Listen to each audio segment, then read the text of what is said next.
May isang grupo ngayon mga sangkay na nananawagan na po na magsuot daw muli ng face mask.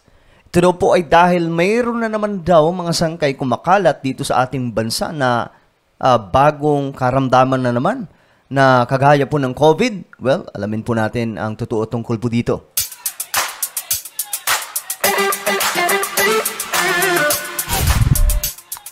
What's up mga sangkay? Magandang oras po sa ating lahat. I hope na okay lamang po kayo dyan. So pag-usapan po natin itong usap-usapan ngayon. Nakaraang linggo pa po ito nakikita mga sangkay na may nakapasok nga raw po dito sa Pilipinas na isang kahalintulad din po ng COVID or variants niya po. Anyway, shoutout sa lahat ng mga solid sangkay na nanonood ngayon, sa lahat po ng ating mga kababayan. Bago tayo magsimula, kung hindi ka pa po nakakapag-subscribe dito sa ating channel, isubscribe nyo po. Makikita nyo po sa baba ng video na to, ito mismong pinapanood nyo. Mayroon po dyang subscribe button. Pindutin nyo lamang po yan, tapos i-click nyo yung bell at i-click nyo po yung all. Okay ba?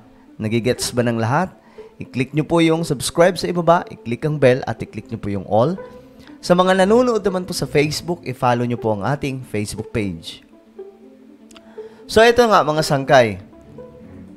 Ayon po dito sa report, vulnerable groups urge to wear face mask laban daw po sa bagong COVID variants. Ito po yung mga sangkay ng COVID. At ito rin po ay gusto kong malaman sapagkat ito po ay awareness ng lahat ng mga Pilipino kung ano po talaga itong kumakalat ngayon sa ating bansa. Baka mamaya, malakas pala ito, tapos bigla na lang tayo magulat, walang nag-inform sa atin. Parang yung nangyari mga sangkay nung tawag dito, hindi naman to karamdaman doon po sa Canlaon na pumutok po yung bulkan na wala pong abiso ang PHIVOLCS. Wala pong abiso yung mga eksperto na may mangyayari na palang ganun, mga sangkay.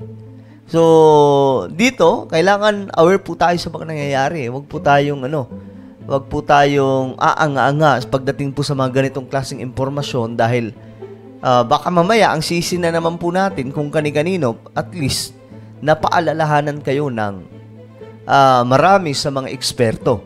At kahit ako mga sangkay, kahit hindi naman po ako expert pagdating dyan, mga sangkay, pero at least nahatid ko po sa inyo yung impormasyon, okay?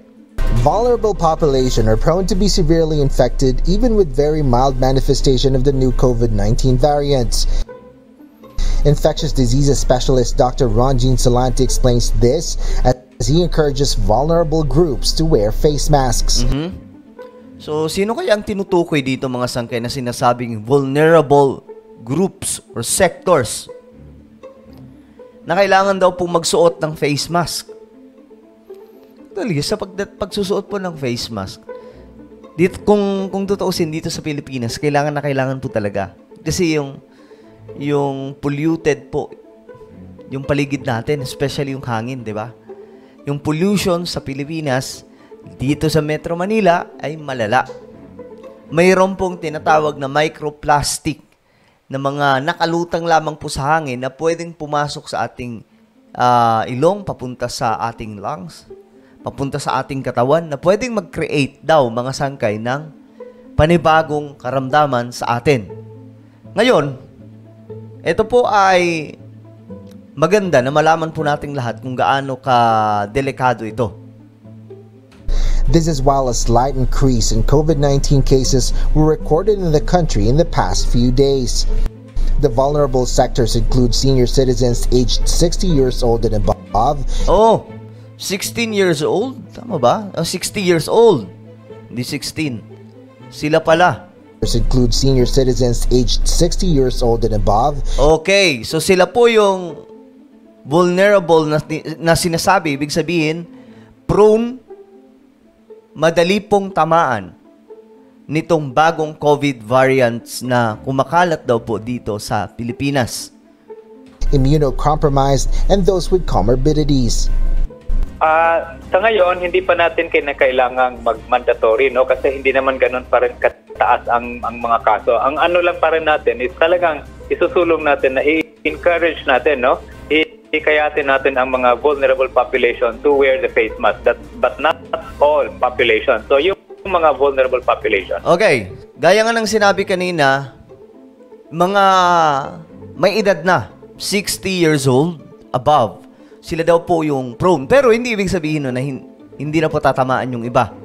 Ang sinasabi lamang po dito, yung vulnerable, ibig sabihin, mas mabilis pong tamaan, mas malambot po yung immune system.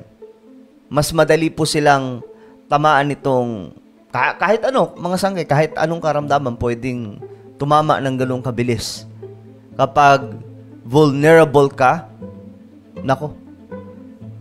Kaya mga sangkay, tayo, kung mayroon po kayong mga kamag-anak, mga lolo't lola, i-advise nyo na po na ito sinasabi po dito na hinihikayat daw po nila, hindi lahat ng populasyon, pero yung mga mabilis lang tamaan, yung mga nasa 60 years old above. Vulnerable population. The expert also emphasizes the need for the government to procure updated COVID-19 vaccines that can protect against several emerging variants.